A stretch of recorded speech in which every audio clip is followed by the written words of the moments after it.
Hello everyone. In this video we're going to be talking about ATM performance. Just an introduction.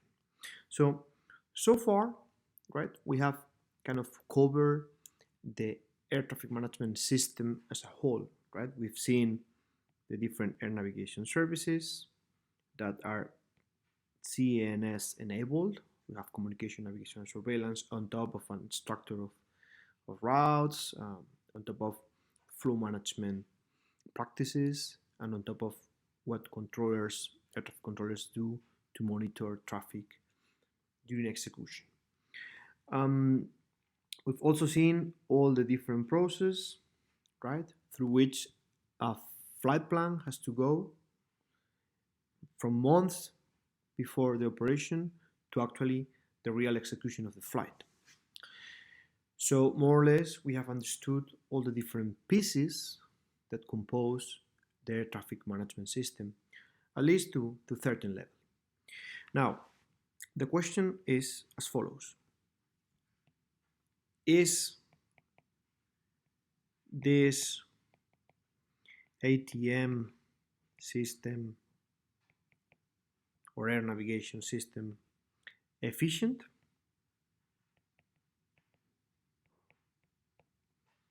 Inefficient? To which extent? That's the first question we should pose to ourselves. How can we measure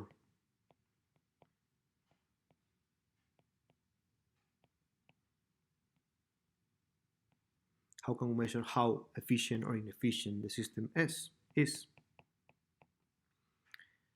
That would be the second question. The answer to the first question is not easy. One can claim that we have 30,000 flights crisscrossing the European skies in a busy day, and that's very efficient. And one can claim that the number of accidents is very, very, very low. That's being efficient to some extent. However, sometimes we have important delays, or sometimes airlines are consuming more fuel or emitting more emissions than desired, and they might claim there are some inefficiencies. So in the end, being efficient or inefficient is not that easy, and in the end it depends on the perspective, right? But in the end we need to quantify, and that's clear. We need to quantify somehow those efficiencies or those inefficiencies. How to quantify, how to measure how efficient or inefficient my ATM system is? Well, we have the ATM performance, right? So in the end, ATM performance has to do with measuring or quantifying the performance of the ATM system, quantifying the inefficiencies of the system. Where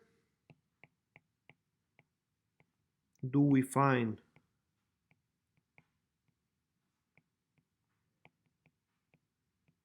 those inefficiencies? Right? Well, we measure those inefficiencies in some areas, also called key performance areas, and we use some indicators, also referred to as key performance indicators. We will see which areas and which indicators in following videos, but you can start thinking in which areas should we be measuring the performance of the ATM system. And in the end, if it happens that we find some inefficiencies and we quantify them, how can we correct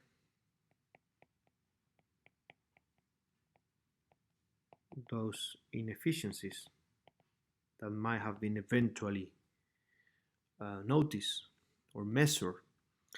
Well, and the bottom line message that I want to send you is that if you are to incorporate new procedures, new tools, whatever you wanna whatever innovation you wanna incorporate into the ATM system that you think is to close an existing gap in terms of inefficiencies, you need to run, you need to follow a procedure, a process of validation, and you will end up doing some real life trials. But before that, you need to run fast time simulations, right? In which you mimic reality with your new technological uh, suggestion tool, procedure, etc. And when doing that, you need to measure in each of the key performance areas and for each of the key performance indicators that are currently being used, what are the actual benefits your system is bringing, right? And you need to quantify those benefits. So thanks very much for your attention.